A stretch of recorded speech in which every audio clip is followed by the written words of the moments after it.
Alright, the instructions say disconnect the neutral connection, which I believe is back down in there, being it's the only wires I can find, the only connector that I can find on the rear of the transmission. And next go and do the same thing with the reverse connector. So I'm doing that here. So I'll remove those. Let's see.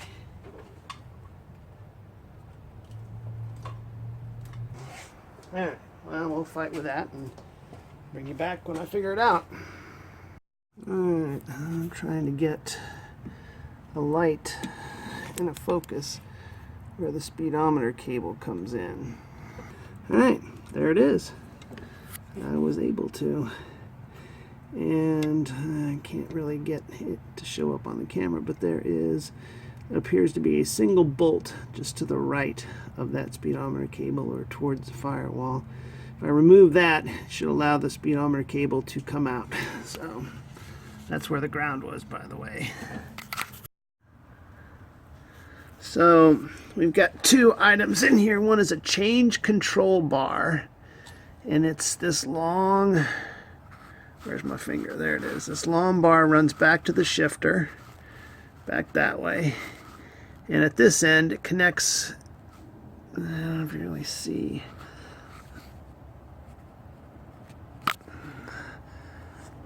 On the end of this rod is a loop that goes over top of, with a bushing over top of that. There it is, over top of that stud, and that's connected into the transmission. All right, yeah, you can kind of see it there. It's that black end, and then there is a nut and a washer that hold that on, and I've re-threaded those back on. At the end of this one is this stud coming down through with a nut, and it holds the end of the rod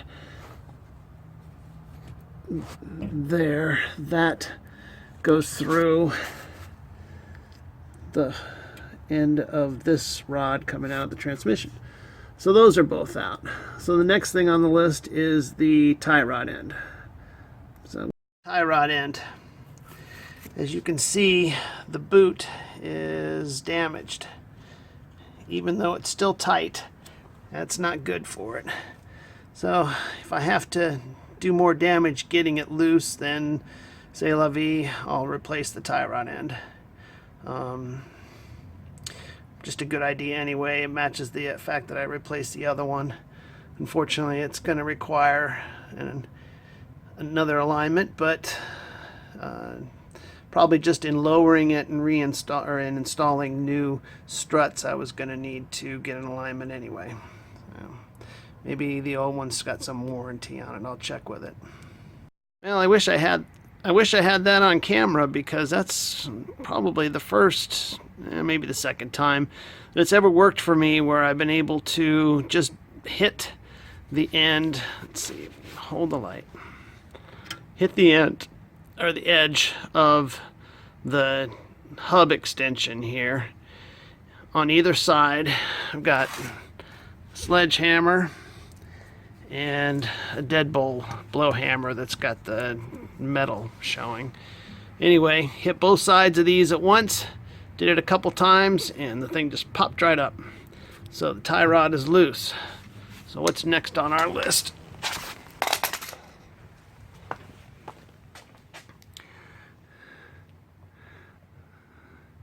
The stabilizer control link. 14. Where are you, 14? 14 is that guy there. Well, there's one there. That's probably it there. And there's going to be a nut on the other side. That comes across there. So I'm going to spray that, or wire brush it first, and then spray it down with deep creep penetrating fluid before I try to remove it. It does not look like it's in a mood to be removed. So I'm going to pull the plug wires. I don't have to mark them because it's pretty apparent, given the different lengths, which one is going to go to what. And if I go from here, I'll just take the whole distributor cap off, and it can only go back on one way. So staring down in there, I believe it's going to be the small diameter spark plug.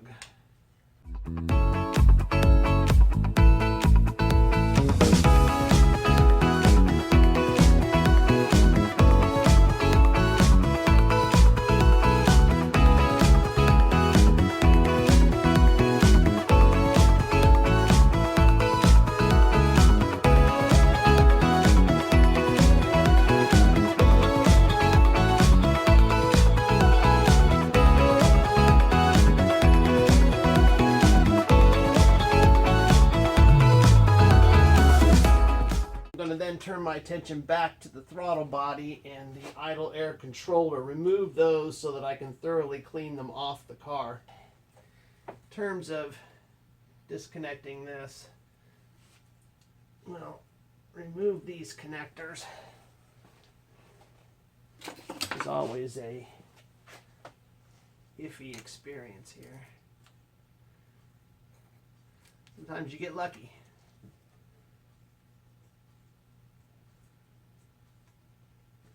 So this white one came off of this little sensor or motor. And then this one up here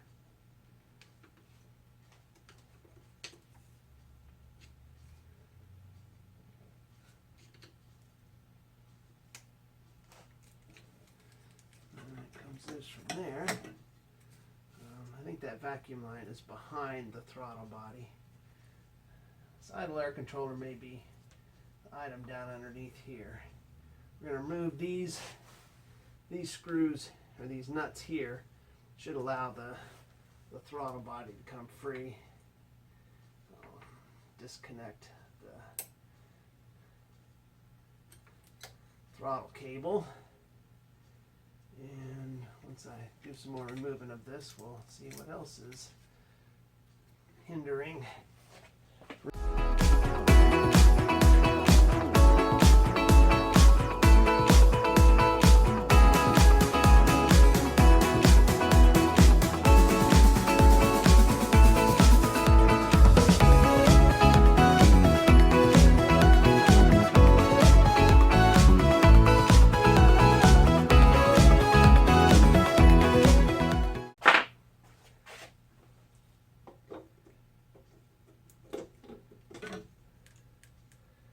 Okay, so there's some what appear to be vacuum lines of some sort running in the bottom.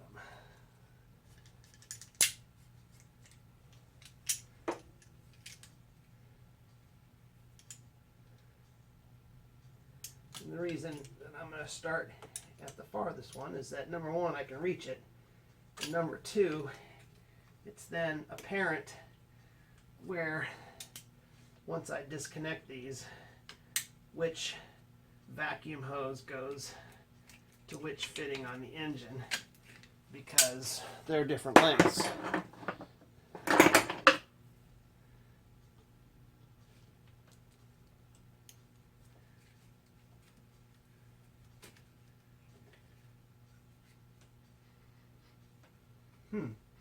Coolant, maybe, sure.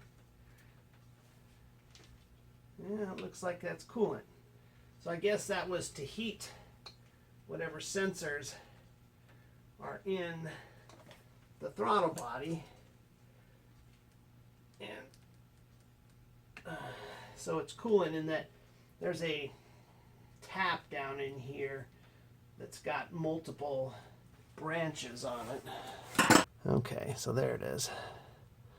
Right there is a heater hose that goes to the heater core.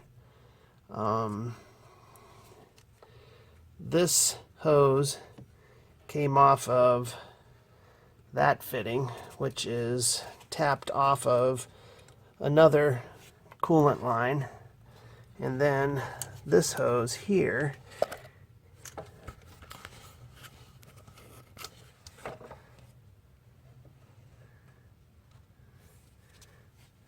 this hose came off of that fitting on top.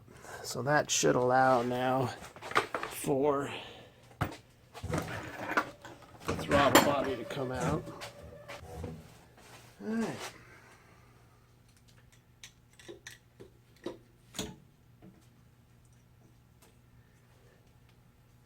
So this is, I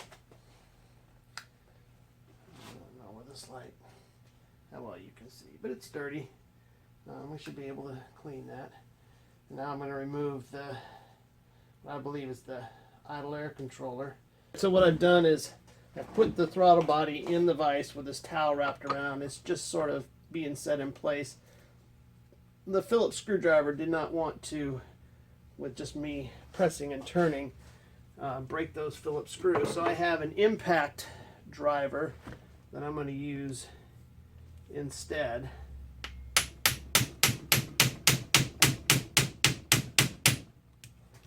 All right.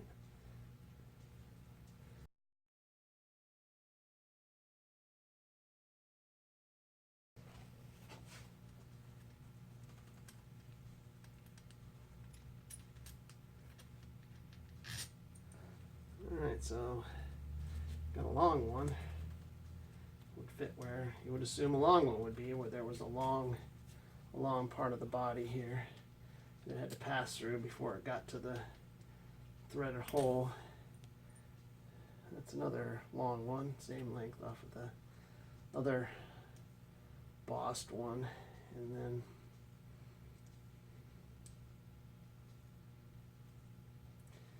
first one's short, the second one's short. So I'll put those in the tray. Let's see if this was gonna come apart.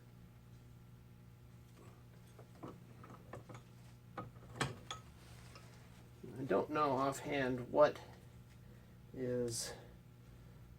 goes between here, whether this is really just letting air in or what.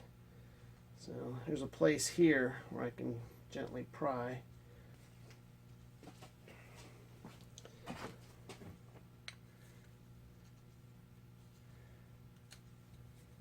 Alright, so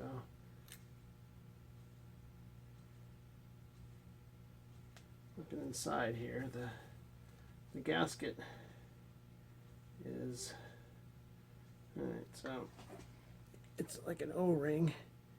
I want to very carefully, all right, so it looks like we are fortunate in that I don't see anything torn, so we should be able to reuse this seal. Yeah, it's dirty. We'll do a little research about what it takes to clean it up. So this motor must control how much air is bled in. Let's look. So the air is bled into this chamber here and will feed the opening at the throttle, but it's on the inside of the throttle plate, so it's controlling how much air is going into the engine when the throttle plate is closed. That's when it's at idle. Coolant comes and goes through here, and it probably attempts to heat up the throttle body so that it can become more efficient. Alright, so these are out. I'll put them on the shelf and clean them up at some point. So what I'm battling with here is that end of the stabilizer bar link. Now, I thought it would be friendlier than this end. At some point I have to get one of these ends loose so that the stabilizer bar, which is coming off and heads towards the other side of the car, is separate from the control arm. I guess it has to do with being able to get the control arm out of the way. So I've sprayed them down, wire brushed them. This one now, while I can turn it, it is turning the stud that's coming out of the link as well. So I need to hold the link with the hex key while I'm turning the nut with a wrench. So wish me luck. So we'll get a sense of what's come off. The drive shaft is out. I did that by taking the caliper off of the spindle, taking the spindle off of the end of the strut, then pushing it away. That cleared the outer. Well, I also loosened and took off the main bolt on the end of the drive shaft. Then I was able to rotate out the spindle on the ball joint so it popped free.